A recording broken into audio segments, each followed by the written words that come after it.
Now we sit in the sand holding hands, watch the sunset over the land, and I'm glad that the bright blue water and the brown on the ground and the frown on your face is upside down.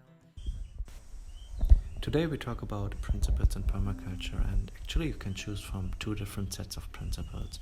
You have the ones that Bill Mollison once defined, and then you have the 12 design principles by David Holmgren.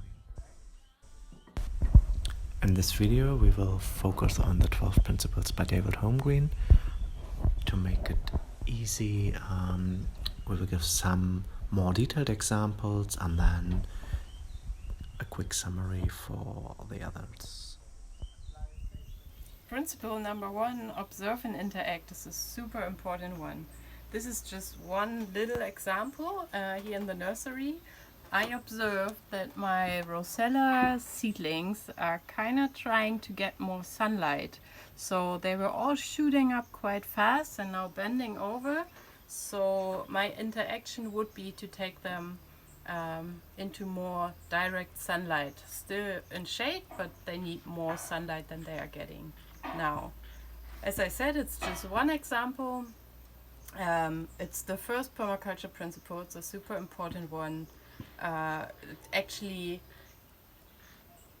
think about the design process. For example, you want to observe your land before you start interacting with it.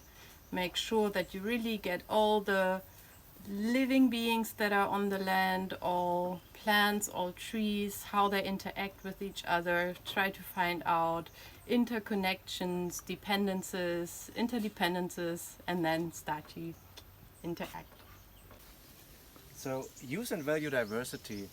The food forest, or the edge of the food forest we are at, is a really good example of use and value diversity.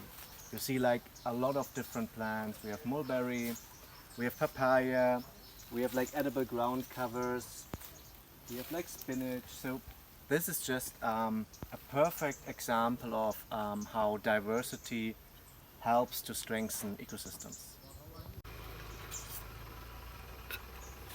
Oh, and this is use edges and value the marginal. And yeah, as I just said, we're on the edge of the food forest, and here it's where the magic is happening, because two systems meet each other. So here you have the benefits of both. You have a little bit more sunlight than further in, but you still have the strength of the ecosystem backing.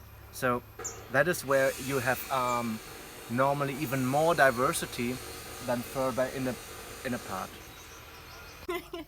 Obtain a yield, also super important principles, because well, you cannot work on an empty stomach, right? So you want to put something in the ground that has a fast yield. And we're here in the kitchen garden of Gaia Ashram, where there are loads of fast growing greens that you can use in your everyday meal. For example, we have chicken spinach here that you can put in the salad, but also in your smoothies. We have a wild pepper. What else do we have? I can see butterfly pea is very fast growing, also legume, nitrogen fixing. Papaya also shoots up pioneer tree, so also fruits quite fast. So yeah, I think you got it right.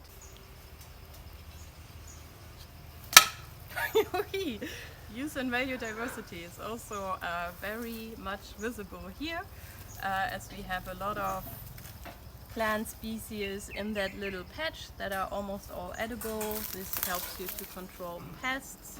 You have different stages of harvest, so you have something to eat pretty much all the time. So yeah, also the insects are happy, huh? Diversity. Use small and slow solutions. That's for me it's a really important one, and that's also the reason why I really like to water with hand, because then I can just check in with my plants and see how they're doing and see if they need something or whether they're doing well or not. If I would just go with the sprinklers all the time, I would miss out on this opportunity to see if things are going well. So the sprinklers and an irrigation system is a bigger and a faster solution, and it's also important to have it in for efficiency, right? Time efficiency. But sometimes it's also good like to take some time and have a look and check in with your plants to really see how they are doing, and then you know how to treat them even better. So therefore, small and slow solutions are the solutions that are on a human scale and that help you to connect even further with your land, your plant, or in society with people. So now we come to the summary of the other 12 principles. Catch and store energy.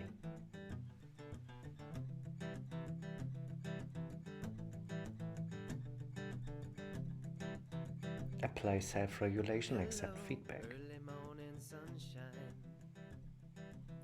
shining in through the shutters of my window. Produce no waste. Well, I'm glad I can see you again. It's been a long time, my very old friend. Let's sit and talk for a while. Use edges and value the marginal.